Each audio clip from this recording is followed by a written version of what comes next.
Now, let's hear the original post. I was told earlier today that I need to pack up and leave by the end of the week. I still feel in shock. I was removed from my biological family when I was 7 due to issues with my parents. I was then placed in foster care and then matched with a couple who I will call the Peters.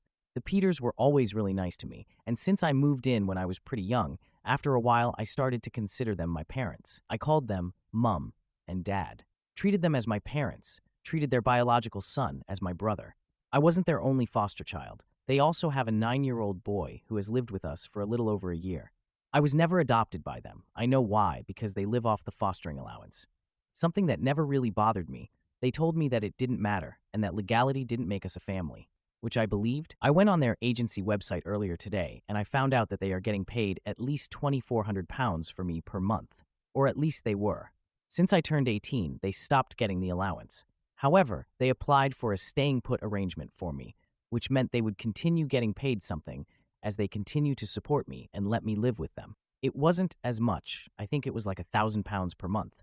They told me they had it approved until I was 21, so I thought I'd be able to stay at least until I finished uni. They sat me down today and told me I had to leave. They told me that fostering is a business and that they couldn't afford to keep me on just the stay put arrangement allowance. They told me I had until the end of the week, 4 days. How generous of them. They said they need my room because they want to get a new foster placement. They literally told me it's not personal. Like that makes me feel any better. They said they would still consider me like a son, not their son anymore. Like a son, and that they want to keep in touch. What a joke. They choose to kick me out. An 18-year-old with no job, no income, no nothing, about to start university. Yet their bio son who is 25 gets to stay? So yeah, I guess frick me, right? I'm just the one no one ever wanted.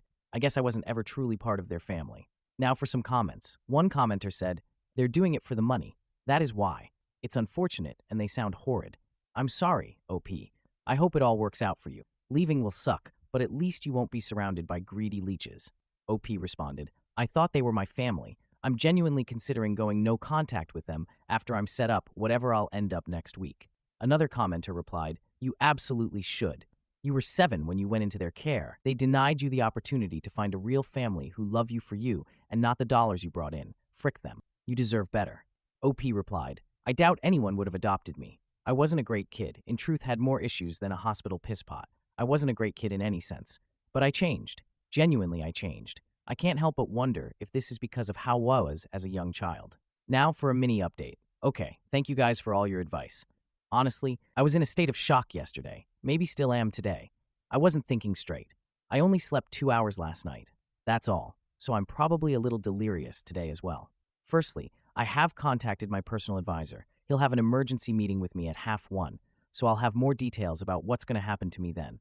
He'll hopefully be able to sort out emergency accommodation for me. Secondly, to those of you saying the Peters can't legally just give me 4 days notice to leave, I will definitely be mentioning this to my PA and get his advice on it. I don't want to stay here any longer than I need to, because since they told me it's like I don't exist. They just look right through me. But I'm not going to move out until I have safe accommodation for me. I will outright refuse. I am not going to be made homeless. Thirdly, those of you saying contact my uni, I have an offer from them, but it's only conditional if I get my predicted A levels. Hopefully I will, but since I'm not technically a student yet, I don't know if they will actually provide any support yet. Finally, I am also going to ensure that the staying put allowance stops. I will tell my PA today that it should surely be stopped if I'm not living with them. Luckily, I have some money saved. Some people here have said I should be entitled to a bursary when I start uni, and I'll have my maintenance student loan to help me. I've already started looking for a job. Now for the second update. Okay, hi everyone. I just got home and am feeling incredibly tired, so this is just going to be a short update. Basically, I had a big long meeting with my PA, and he was very sympathetic and felt upset that the Peters are treating me this way. We had one meeting, and then I went to get food while he spoke to the Peters directly, and then I came back to meet him again to let me know everything that has happened. He's putting me on the list for social housing. I am hopeful that it will not be long until I am able to get my own house. I recorded the meeting because I'm so sleep deprived, and also I have really bad memory processing for long things like that because of my dyslexia/autism or something. I'm not sure. I can listen to it again tomorrow after I've slept, but from what I gather, they will help me with paying for rent costs. I will also get some money to help pay for furniture and things like that. When he spoke to the Peters, I don't know if he said they had to keep me housed for a while or ask them to. I'm not sure, but they've agreed to keep housing me until the end of August. So at least I don't have to worry about everything happening in 3 days' time. He did tell me that if I feel uncomfortable, I can be moved into a youth hostel place while they wait for a property to be available for me. But I said if I can, I would rather stay with the Peters until I am ready to move, even if it makes me feel a little uncomfortable. He told me they will continue getting paid the staying put allowance until the day I officially move out, and then it will be stopped. On a completely separate note, my best friend and I had a huge argument earlier. He said that I'm being ungrateful, and honestly, what he said really hurt me. We had a huge argument. I just thought out of everyone he would get me and understand what I was going through. Maybe not.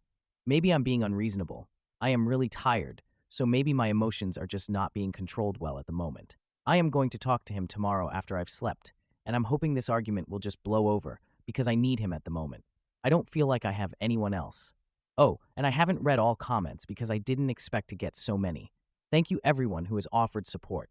It is genuinely so sweet, and I am so thankful. Glad things are working out. Don't worry about your friend.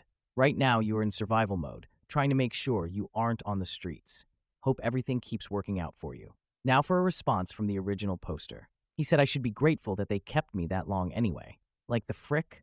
I'm not a pet. He also said some other things like how it's good that they're going to help another child, like I was. Which is true, and I get that it's a good thing what they're doing to help people, but him saying those things make me feel like I'm being crazy for wanting to stay like I was promised by them. I'm too tired, and maybe I'm being irrational. I'm going to talk again with him tomorrow and say I'm sorry. Now back to the original post. It never bothered me that they were paid to keep me before. Genuinely never bothered me at all. I always knew I was a foster child. I was about 15 when I learnt that they were paid money to look after me, and I told myself it was a good thing, and it probably was. I got loving parents for 11 years, which is more than some people can say. I just didn't ever think they'd make me move out when the payments stopped being as high. I found out that when I was still a child they were paid £111.82 per day for me. That's £40,840 per year. I had never felt different to the family. I had always felt loved and secure. I don't understand why they have changed their minds about me. None of them will even look at me in the eyes anymore, and it's gotten to the point where I can't leave my room anymore because all I feel is the absence of the love that used to be there. I didn't come down for any meal times, which was a rule that you had to before. If I didn't go down before, I wouldn't have gotten any food. But Mum brought it up to my room and knocked on the door to say she was going to leave it there for me. I've used that 100 times over and over again in my head to try and convince myself that they still love me. I called her by her first name when I came home yesterday. Not Mum, Claire. She looked upset when I did that, and a part of me is happy about that, and a part of me feels cruel for it. I knew it would hurt her, and I did it anyway. In some ways, I wish she wakes up to the pain she's causing me. I hope she takes it back and says that it is a lapse in judgment and that she loves me and wants me to stay. But if that were going to come, I think it would have already. I guess I'm not worth the £76 per day they lose by not replacing me with another foster child. When I feel bad about hurting them, I remind myself they're kicking me out to get an extra £76 a day. That's what I'm worth to them. £76 per day. Now, for a few comments. I don't expect anyone to read this or care, but I want to say thank you for the immense love you've all shown me. I feel nothing but gratitude to you all. Back to the original post. Okay, I'm going to try and condense this as much as possible. Basically, I, male 18, got removed from my bio family when I was 7. I got taken into foster care and was matched with a family called the Peters. I was then raised by the Peters for the remainder of my life, from 7 all the way until now. They had originally told me that I was able to live with them indefinitely, as I considered the Peters my family, and they applied for a staying put order with me, which basically means they continued to get paid something like £250 by the government to recognize that they're continuing to support a former foster child, me, after my 18th birthday. As I said before, I was always told by the Peters I could stay as long as I needed to set myself up in life. Their bio son, who I considered my brother, is 25 and still lives with them. He doesn't work, but did graduate university 2 years ago. I have a conditional offer at a local university, which I'm studying classics with, aims to become a teacher. I start in October if I get my predicted A-levels, which I think I will. But the Peters told me that I had to leave by the end of the week because they wanted to get another foster child. This is something they really sprung on me, and it's been extremely difficult for me. I had to get in contact with my social worker who spoke with the Peters, and now they're letting me stay until the end of August. But the whole family has changed. I explained all this to my best friend, and I said I was considering going no contact with them after I moved out. He ranted to me about how ungrateful I'm being to them, and how they raised me for 11 years and now they want to give that to another child in a position like I was. I get that, and that's part of the reason why I feel so guilty. My friend isn't speaking to me now, calling me selfish for wanting to stay with the Peters like I was promised, and for them trying to get rid of me with 4 days' notice. There were plans they could have taken to transition me into independent living before I turned 18, and they chose not to take part in them because they told me I could always stay with them. The one time of my life I needed my friend, and he's gone too, and I feel so alone, and I can't understand why he's taking their side over mine. I understand the argument that they will continue to help another child, but at the same time, I just wish they didn't have to throw me out to do so. When I suggested to my friend, they could have asked their bio son to move out instead of me, and he just said I'm being selfish. I still don't even know if I am going to go no contact with them. I just said I felt like doing it, and I wish I didn't even say that because I didn't expect it to cause such an argument. So, am I the idiot? Now for some more comments. A commenter said, "You poor kid, your friend is an AH, and you're certainly not. Even if there is another kid waiting and desperately in need, they could have and should have at least let you plan ahead more than a few days in advance. And don't let anyone tell you otherwise. Are your foster parents at least helping you find a place? Edit to add that you should let someone at the university know. I like how it's done where you are, but some universities have programs for stuff like this." Another commenter added, "Why Aita? The Peters are using the fostering system to support themselves. They do not care about helping the kids. They say that to justify their callous treatment of you. They should not be foster parents. I'm sorry about your friend. His POV is a betrayal because it is simply wrong." Now for a quick update. The Peters' son, Jamie, has found my original Reddit post. I guess I should have been more careful with the details, but my mind was so frantic at the point of writing it, I just couldn't think straight. I'm not sure how he found it, but considering it has almost 10K upvotes and Jamie was the person who introduced me to Reddit, I guess it might have just popped up on his page. Does anyone know if it might have popped up to him because we're on the same network / in the same location? A few hours ago, Jamie came to my room. He showed me the original post and asked if I had written it. At first, I tried to deny it, but I'm an awful liar, so he just knew. He asked why I didn't tell him about this, and I said I thought he knew. He told me he had no idea and would not have supported his parents throwing me out if he did. He was told I requested to move out. He genuinely seemed shocked and appalled at the details in the post. Against my wishes, he shared the posts in the family group chat. He did this out of a place of wanting to defend me. Mum, Dad, I really think you should read this and see the impact this is having on, but I really wish he didn't do it. They've both read the message, but neither have responded. I have not left my room since. I'm really anxious right now, like I'm at the level before a panic attack. I can feel one coming on. Now for a few important comments. One commenter said, "Stay calm and know that you did nothing wrong. They may try to gaslight you. They may lie to your brother. They don't have a good track record for being decent people. But no matter what they do, remember you did nothing wrong. They cannot throw you out because of it. They have learned their lesson on that. I'm glad to know your brother didn't agree with their horrible decision, and I'm glad that he found out. Him not looking you in the eye these past couple of days may have had something to do with the tension already in the air, and him thinking you just up and wanted to leave. I hope it turns out that they realize their mistakes and apologize profusely, but brace yourself for that not happening and that they may get upset with you for airing dirty laundry.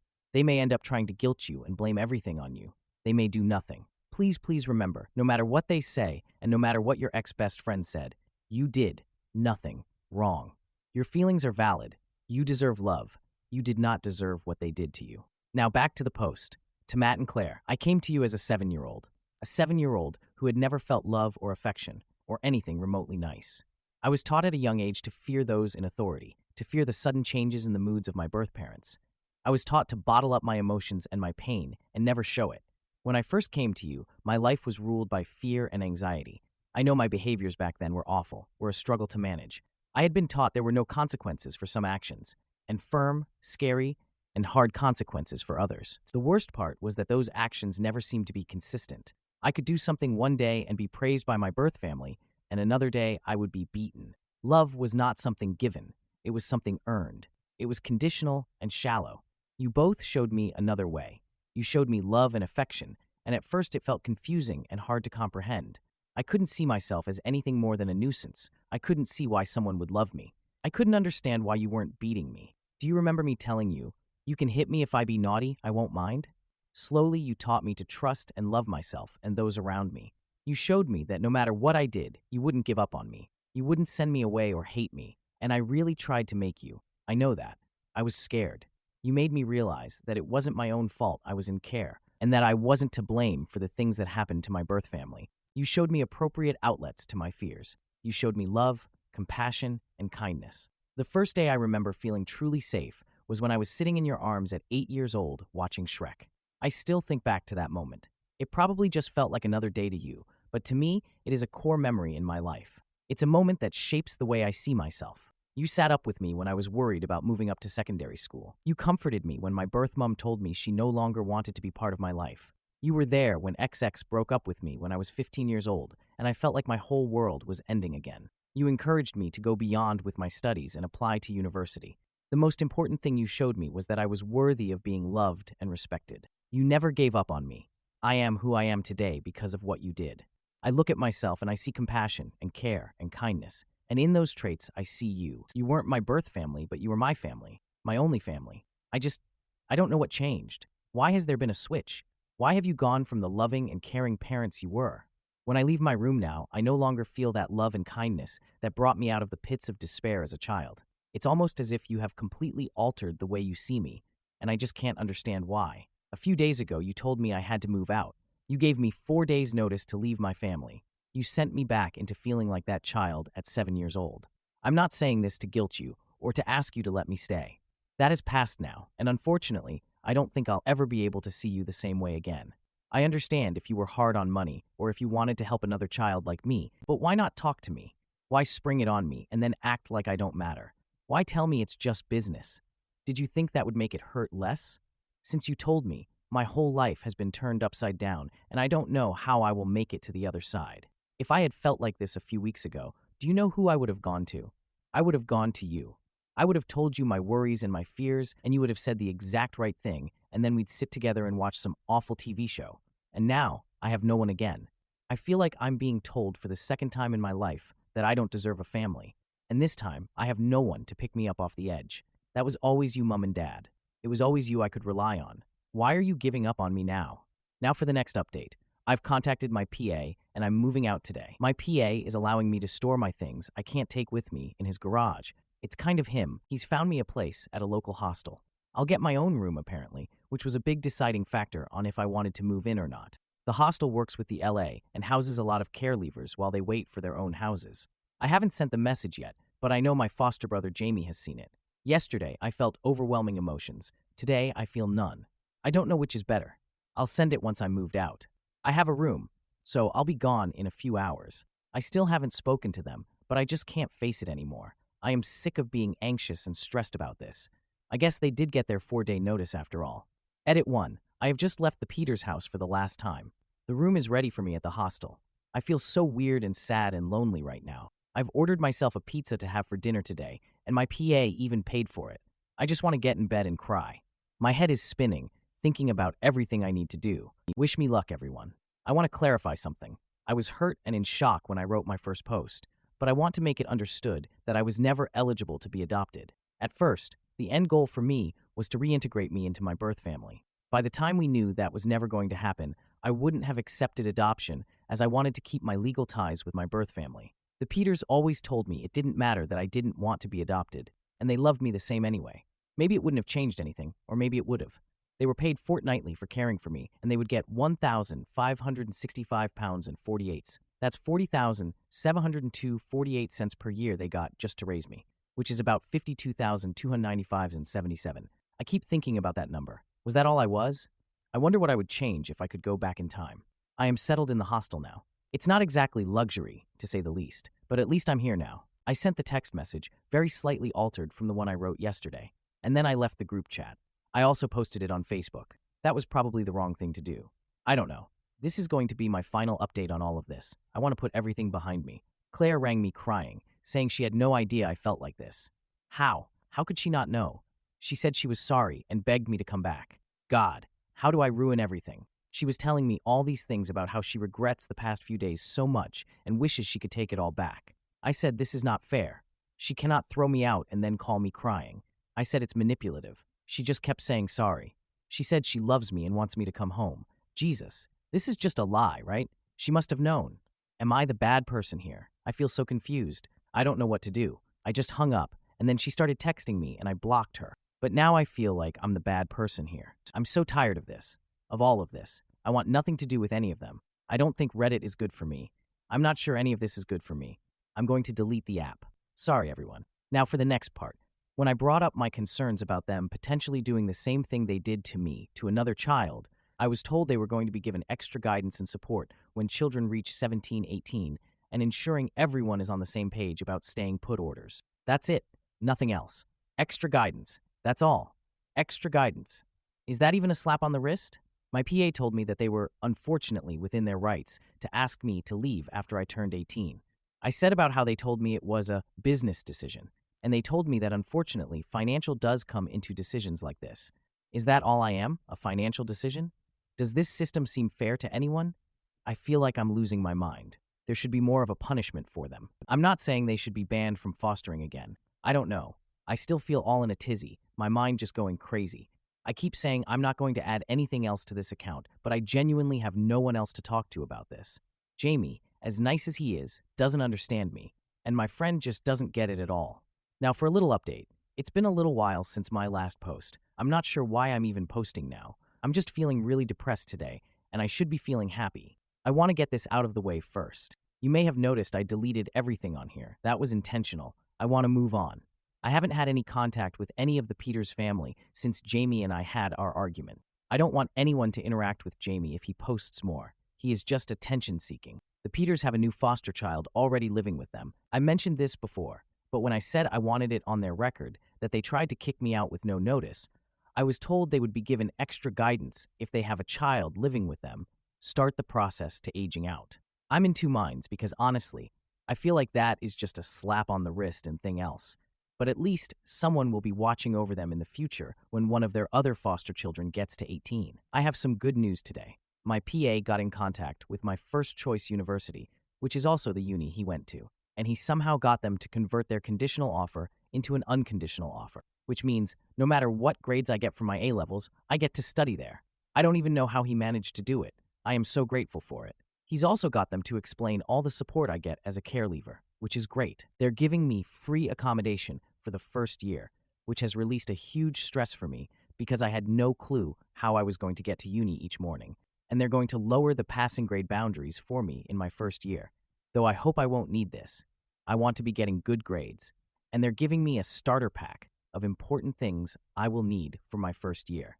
Even though all those good things are happening for me, I just don't feel happy. I'm trying not to show it, but I'm actually really worried about starting uni, and I used to have the Peters to help me, and Claire especially used to give me a lot of emotional support. I really feel like I'm missing part of myself. I feel stupid saying this, and you guys are probably going to tell me it's stupid, but I just went the other day and watched the Peters' house from afar. They didn't know I was there, but I could see into the living room window, and they were just acting normal, and the new foster child was there also. I literally sat there for a few hours just watching. I really want to go and speak to them, but I know it's a bad idea. I shouldn't want them back, but I do. I feel really isolated, which is probably why I've come back here to post. Finally, I received a letter today telling me to cease speaking about the Peters online or face potential legal action. I wasn't even planning on posting from this account again. I haven't posted in almost 2 weeks and have no way of contacting the Peters, but they clearly watch this account. So I just want to put out there that I will not be scared into silence. I will not be threatened or bullied. If I want to speak my story, I will. I have not named any individual or family in any of my posts. None of my posts have been lies, and I have always spoken only from my own perspective. I don't know why you've sent this letter to me, but I assume you're feeling empowered by the fact that my official complaint went nowhere. However, I want to remind the Peters that I have a screenshot of the post Jamie wrote about me on Reddit, exposing my legal first name and confidential and private information about my life. I did not include this information in my initial complaint, but you know as well as I do, if I choose to pass that on, you will be in deep shoot. I don't want to be part of your lives anymore. You clearly do not want to be part of mine. So let's just leave it there. Do not try to threaten me again, otherwise I will expose everything I can. I will write a whole book about my experiences in care and publish it if that's what I want to do. Now for the next post. I'm sorry, everyone. It's true that I am not a good person. I have done truly awful things that I just want to forget, but I can't. All your support over the last month has meant so much to me, and I don't think I would be here writing this today without it. I've done awful things in my past, really awful things, things I am so ashamed of. I wish more than anything I could change my life. I wish I could alter the things I've done.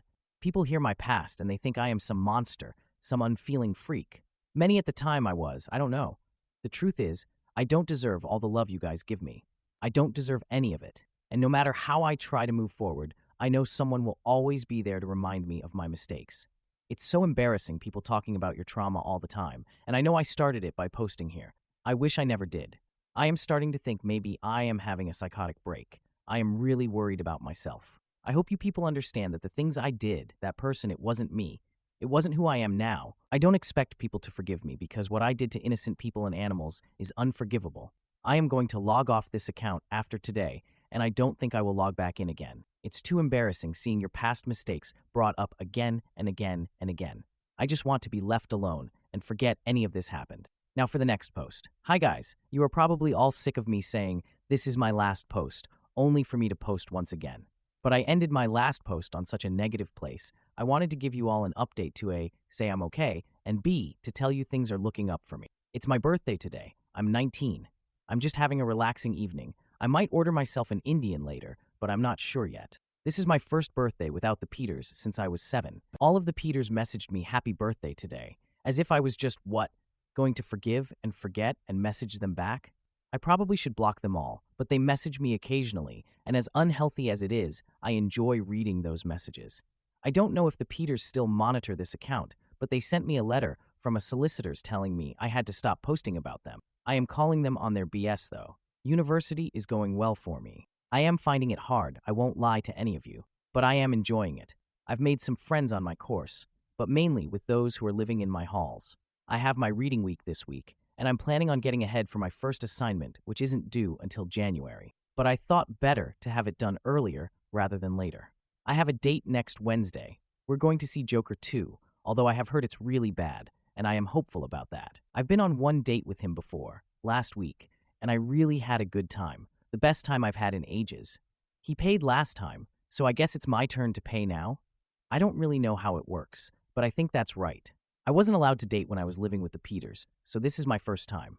I'm not sure why I thought I was having a psychotic break last time I posted, but I suppose it was just because of stress. I wasn't, and I am feeling a lot better now, in general. It's kind of embarrassing that I thought I was having a psychotic break. I hope you guys don't judge me too harshly for it. This is actually going to be the last time I post on this account, at least for a while. I might come and update you guys in a year, if you guys want that. I'm not sure if you would even remember me then, but I like using this space to talk and vent when I need it.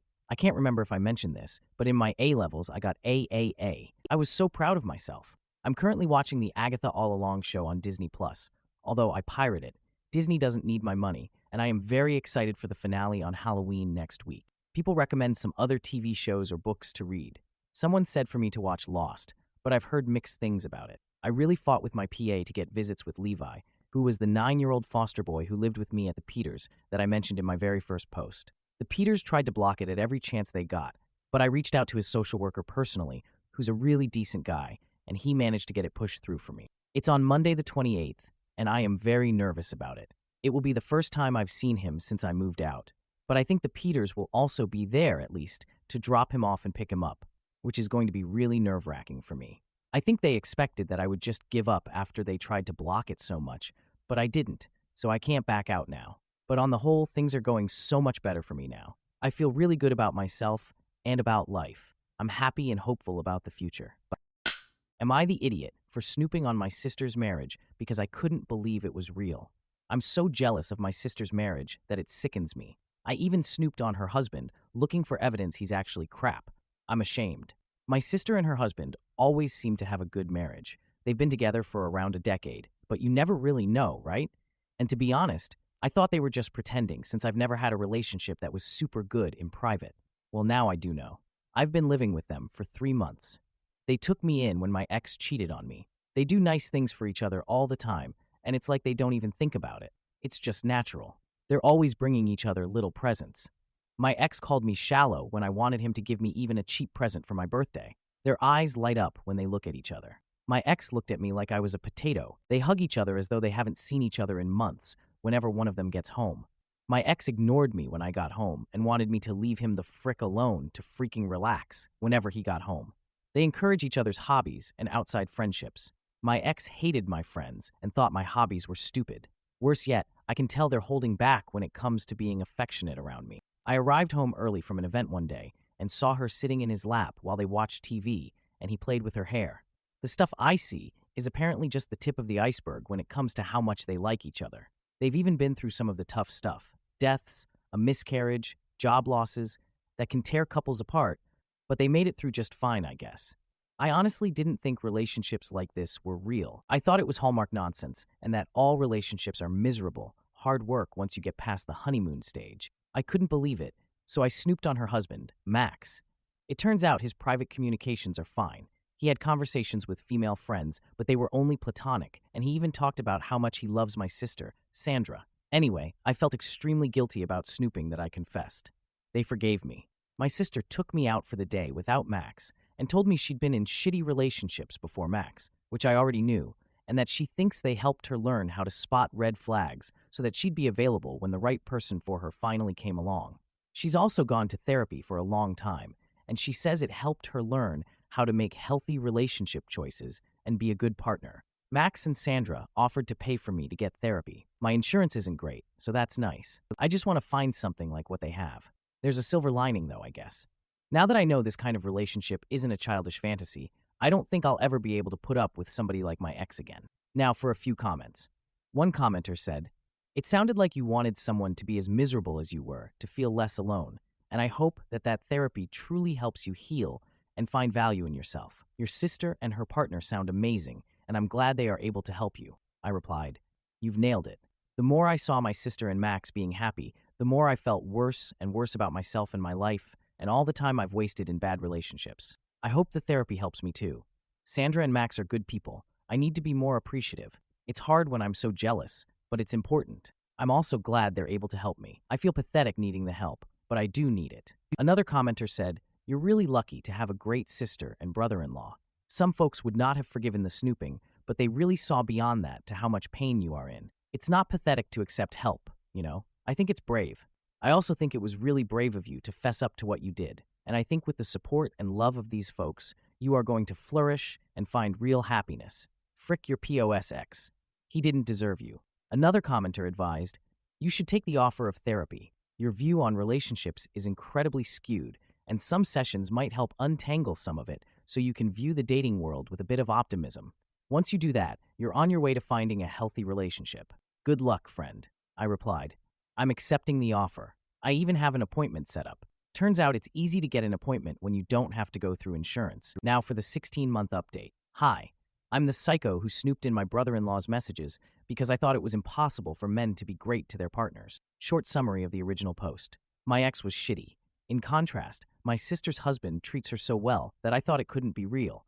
I snooped on him to try and find out what he was really up to, but he wasn't up to anything. I fessed up after realizing how horrible I'd been. My sister and her husband offered to get me therapy. I'm not sure exactly where to start, so I'm going to use a list format and just write stuff in whatever order it comes to mind. I started therapy very soon after my post. My first therapist wasn't great, so my sister Sandra encouraged me to find another, and my second one was awesome.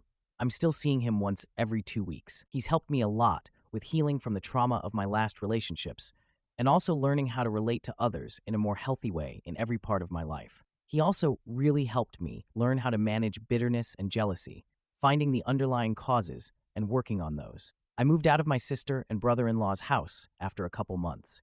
It turns out that my sister and brother-in-law were secretly livid about the snooping, but they appreciated that I'd confessed on my own and decided to be kind and help me. They decided that if I took advantage of the help they offered and put effort into being better, they would forgive me. I didn't realize how close I was to making my sister go low contact with me. Thankfully, I did take their help.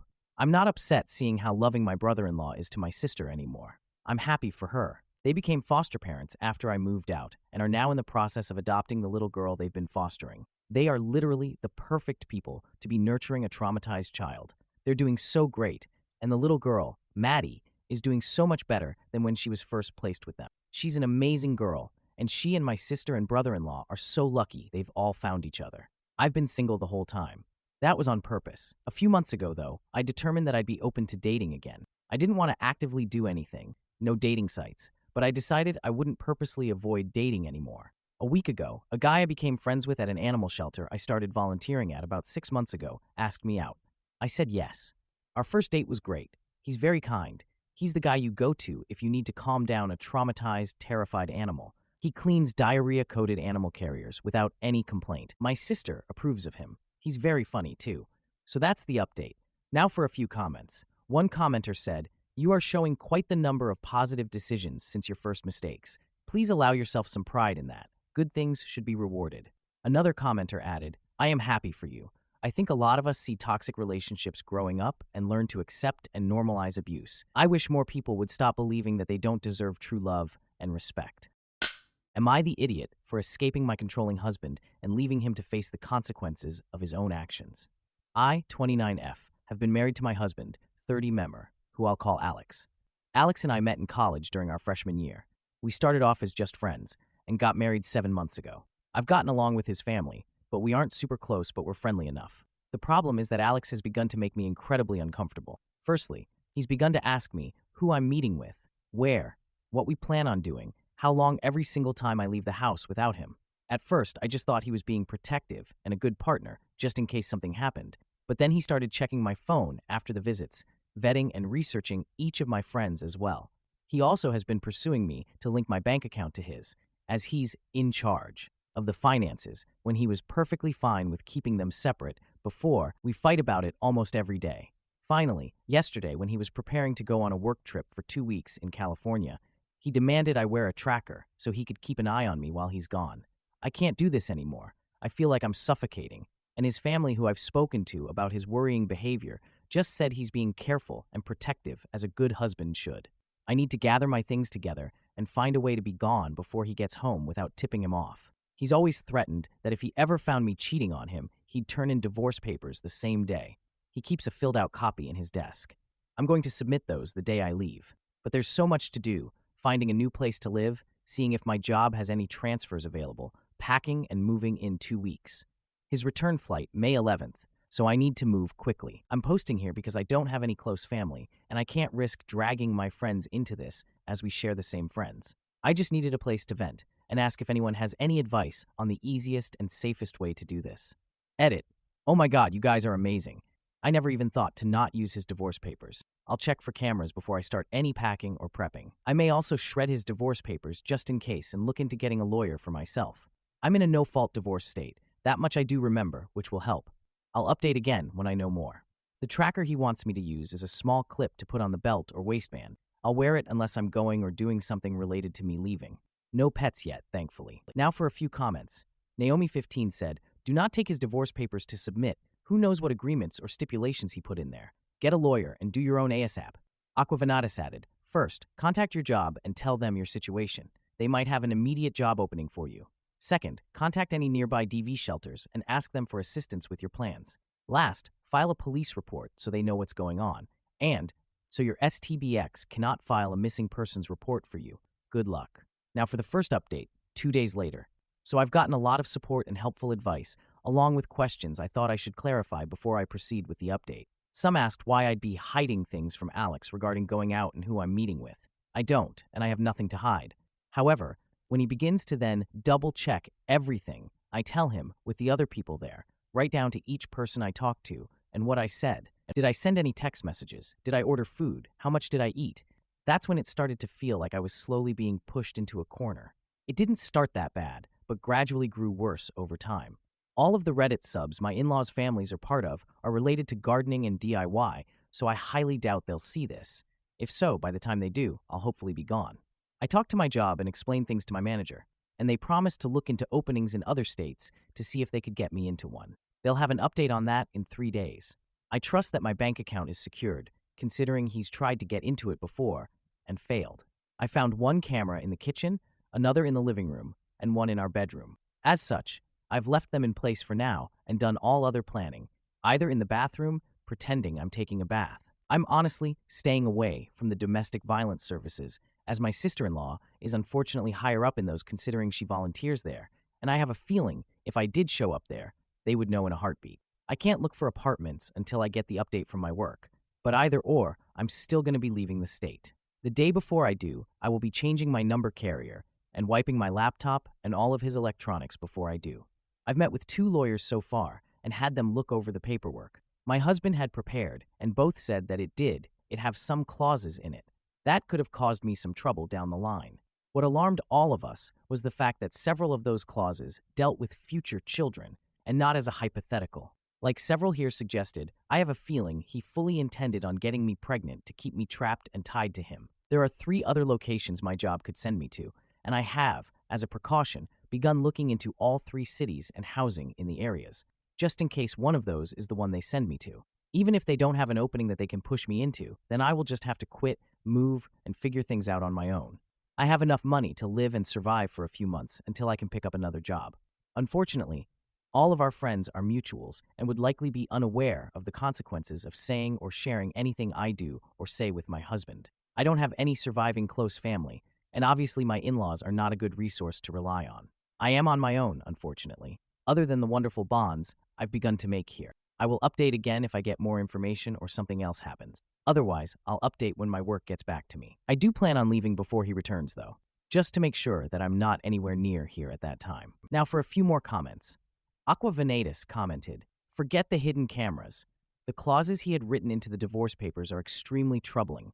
God forbid you did sign those papers. I don't believe for a moment that your STBX would have found a way to get you pregnant, with or without your consent. I know you're pretending you didn't find the cameras, but I would change clothes either in the bathroom or in the closet. This way, he can't threaten you with naked photos of you later on.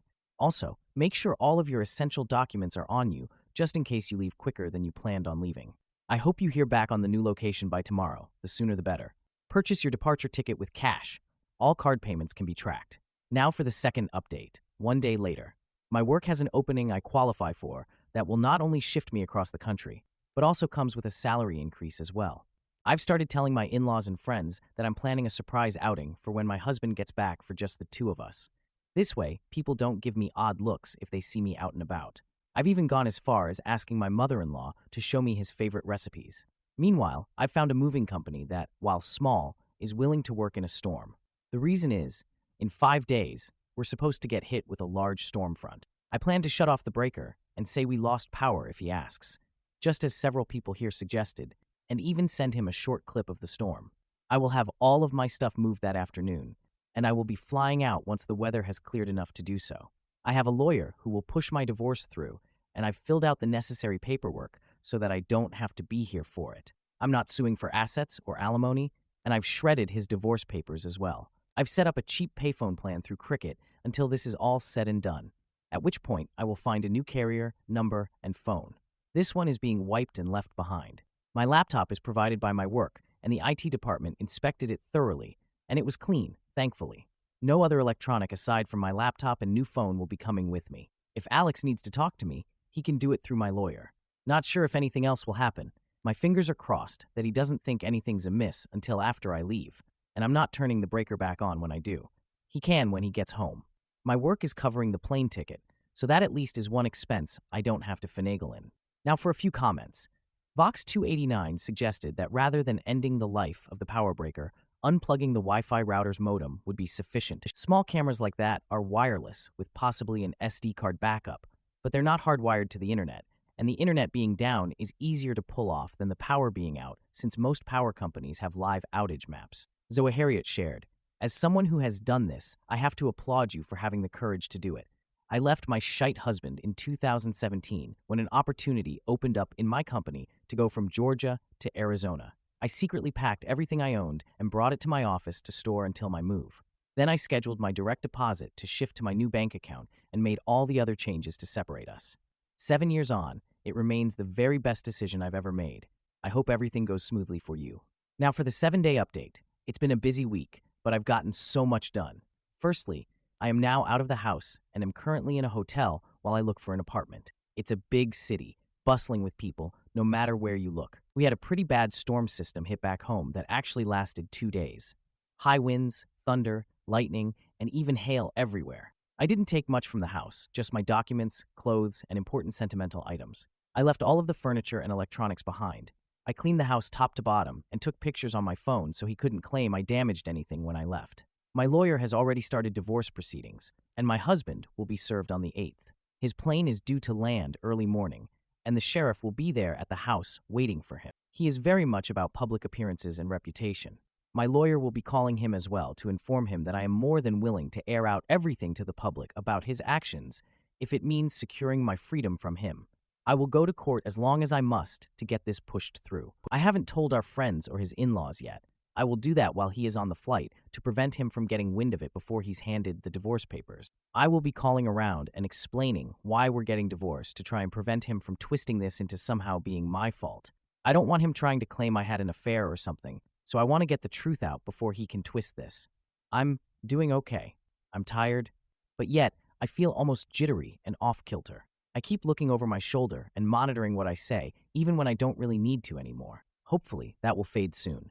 My work is covering the cost of the hotel, and I'm working on getting my other things in order.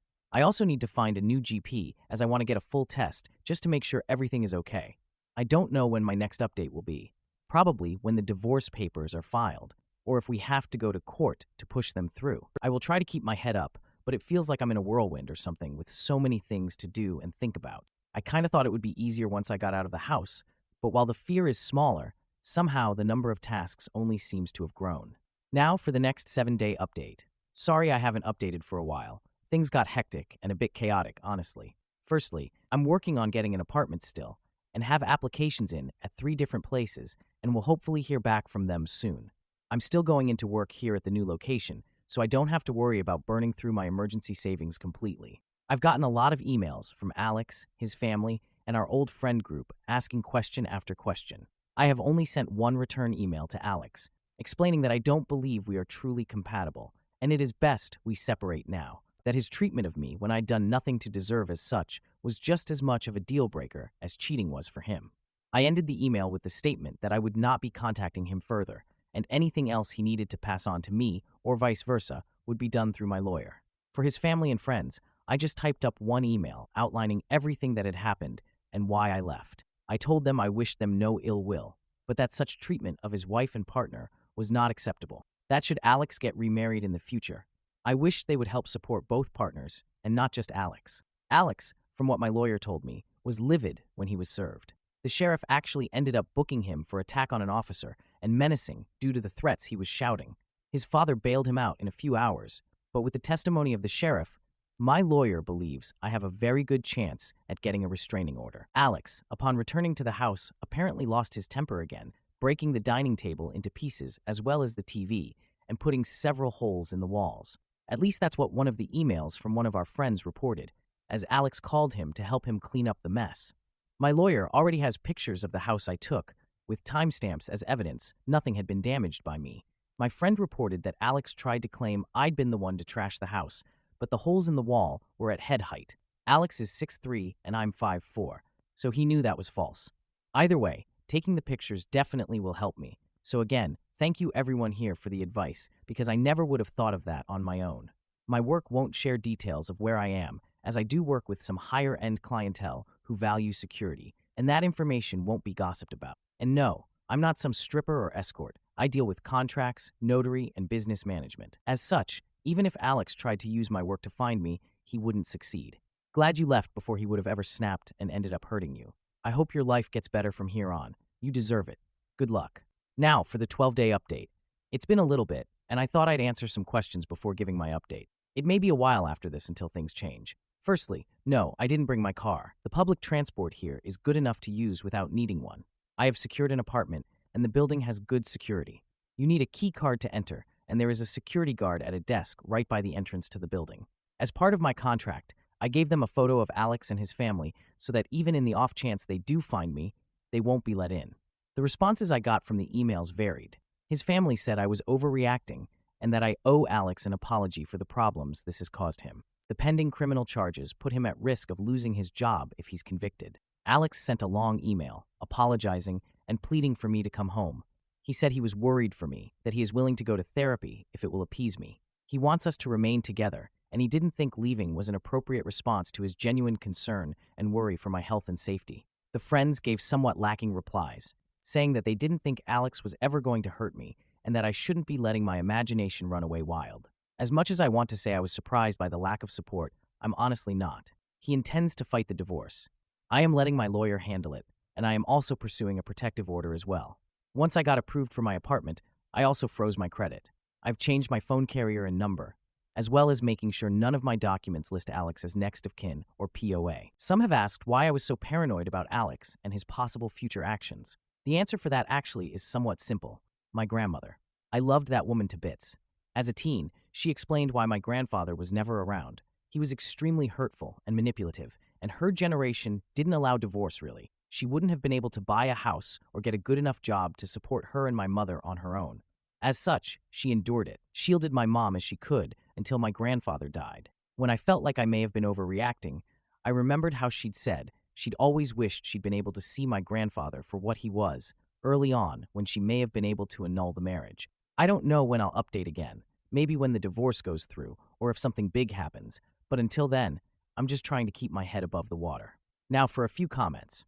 One commenter said, "Glad to hear you're doing well and safely away from him. If you didn't mention it to the alleged friend group, I would send a follow-up that Alex threatened you with divorce regularly and had a filled-out set of divorce papers as a prop. He valued your marriage so little that he used the threat of ending your marriage as a tool to micromanage your personal behavior. You have taken that lever away. As far as his alleged reasons for wanting to keep close tabs on you, it's common for cheaters to accuse their partner of the same. So get an STD test. You have no idea who or what he has been doing on his business trips." Another commenter added, "Replying just gives more fuel for Alex. Anything you say, even to the friends, will get back to him. He will twist it and use it for his benefit. Not replying will piss him off because you're not giving him any control. He can't use what you say against you or gauge where you are emotionally, etc., so he can plan his next step. Not replying, not reacting, not giving any more information to anyone associated with him or anyone except your lawyer just to be safe, and having all communication go through your lawyer will make him seethe. By staying silent and healing and doing better, you are winning. But I hella agree with getting tested for all the things. Go get blessed by a holy person or sage yourself and your things just to get all the ick out." Now for the 1-month update. It's been a month since my previous update, and I wanted to share some of what's been going on in the meantime. The divorce is proceeding, but even though I don't need him to agree, and he's not, it means I have to go through the courts to get it approved. As such, it could be upwards of 6 months to push it through, even though I'm filing without attempting to claim property, alimony, or compensation. I just want a clean break and separation. Alex has attempted to use our friends to reach out to me, as he doesn't want to use my lawyer for communication. He's saying it's disrespectful and cowardly to hide behind my lawyer and not meet him face to face.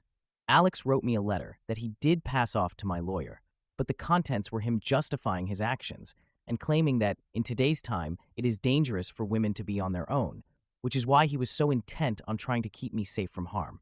He wanted me to understand that he was trying to protect me as best he could and was hurt that I would just lie to him and hide my actions from him related to my dissatisfaction with our marriage and my moving. I didn't reply because at no point did he apologize. All he did was turn everything around on me as I was being overly dramatic, emotional, and cowardly. There was a second letter with Alex's from my sister-in-law. Her letter was honestly disturbing and completely justified my misgivings regarding approaching her in any kind of professional capacity. She spent 5 paragraphs detailing how a real hurtful relationship looked like, and that Alex was the furthest thing from hurtful. The details she included were all related to financial abuse and physical abuse. Nothing like what Alex had been doing.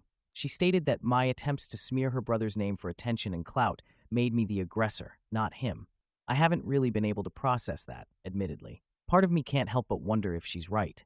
I mean, I blindsided him by leaving as I did, and am refusing to speak with him at all.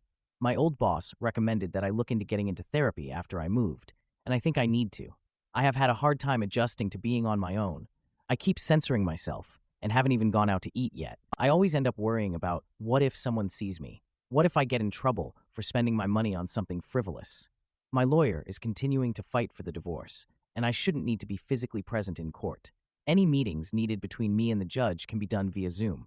I'm trying to avoid confrontation with Alex and his family for now as much as I can and passed both letters to my lawyer in case he needs them. Our friends are mostly trying to avoid taking sides still, and I'm honestly approaching the point of just letting them go as well. I'm tired of fighting for them to understand at this point. I don't know if anything is going to happen, so my next update may not be until around mid-November, depending on how long it takes to push the divorce through. Work is going well, and it's helpful to have something familiar to anchor my day-to-day life when so much has changed and is changing even now. Now for a final comment. One commenter said, "Oh yeah, demanding to be in charge of all of the money, having divorce papers always filled out, setting up 3 cameras in your home, and demanding you wear a tracking device is all evidence of a nice, normal, healthy relationship. Jesus flipping Christ. Your ex-seal is such an AH.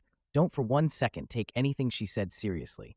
And your ex just trying to protect you as best he could. Barf." It's been a while since I last updated, as I needed to let the court step in as Alex was not willing to grant my request for a divorce. We started with mediated sessions via Zoom, but after 4 sessions, it was decided that no compromise could be reached between us. The things Alex was pushing for were ones I'm not even willing to humor, let alone agree to. He wanted me to tell our friends and those I'd sent the information to about his actions that I'd made it up in order to gain sympathy. He also wanted me to pay him for defamation and suffering, especially the wages he lost because of sitting in jail for 2 days and missing work before getting bailed out. Lastly, he also wanted me to return and, to quote him, "stop my foolish behavior and act like a proper wife and partner." Yeah, no. So, needless to say, our mediated sessions went absolutely nowhere. The judge isn't seeming to buy into Alex's act, thankfully, because he certainly tried. It took me far too long to see Alex for who he was, and part of me feels like an idiot because I didn't see it at all.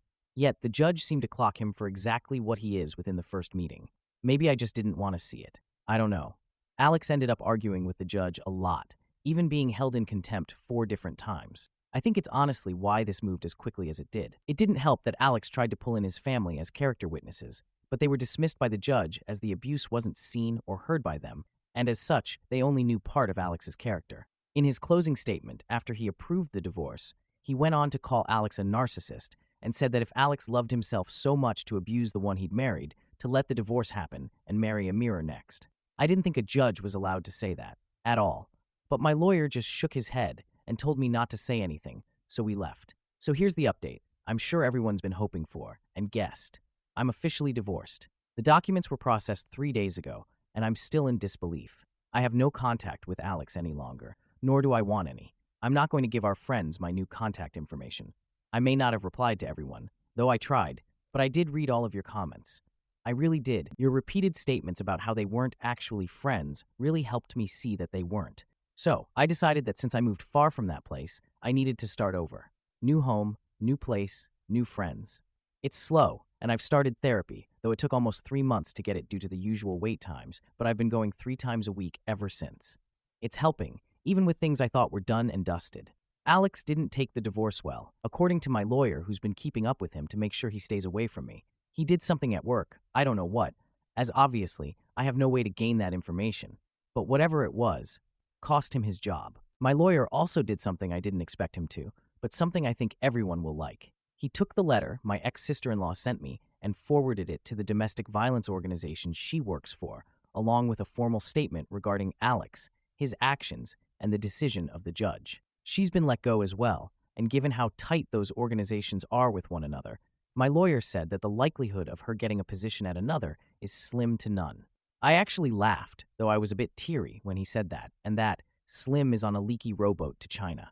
I've been crying a lot lately, but my therapist says it's normal and shows I'm actually processing things instead of bottling them up and pushing them down.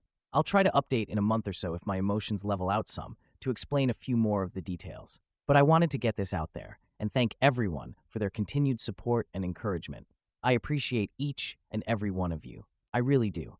You gave me the hope that leaving him wasn't going to be this giant black mark I'd never heal from or move on from. Work is going well, and the sense of normality and routine is helping me avoid feeling like everything has been spiraling out of control. Now for a few comments. Panic Consistent 9656 said, "Congratulations, OP. You're free. Now it's time for you to heal. I wish good things to come for you and that you settle into your new life well." Then OP replied, "Thank you. Part of me feels like I should notice healing, but while my therapist says it's happening, I don't see it. Not yet anyway. Hopefully soon I will." Panic Consistent 9656 added, "Not to sound like a broken record, but I will say, healing takes time. It's also not linear. You could be fine one day and a total mess the next. but it just goes to show how much you've been keeping in this whole time. At least now, you get to actually process your emotions instead of burying them and be made to feel like you're the bad guy for even feeling those emotions. Stay strong, OP.